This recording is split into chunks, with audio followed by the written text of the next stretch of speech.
नमस्कार, प्रणाम दोस्तों। मैं हूं पूजा मिश्रा। स्वागत करती हूं यूट्यूब चैनल पे आप लोगों का। दोस्तों, मैं आपको सुनाने जा रही हूं कजरी गीत। तो जिसके पति कामचोर हैं उसके ऊपर बहुत भारी सूट करेगा। तो आप लोग देखिएगा और कमेंट में बताइएगा कैसा है। जांगर चोर बलमुआ जियरा के जंजाल बा, पैसा बिन कंगाल बाना। जांगर चोर बलमुआ जियरा के जंजाल बा, पैसा बिन कंगाल बाना।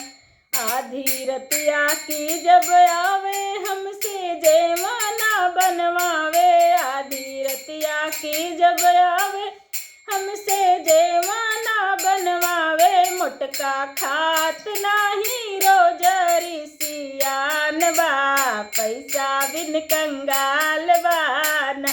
मोटका खात नाही रोजरी सियान बा, पैसा बिन कंगाल बाना।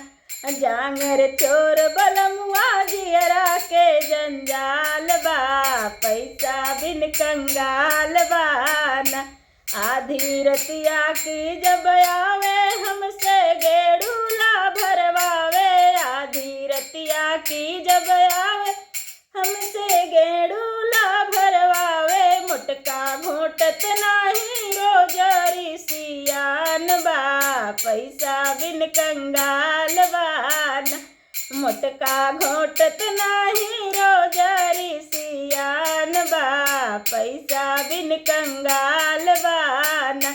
जांगर चोर बलमुआ जियरा के जंजाल बा, पैसा बिन कंगाल बाना।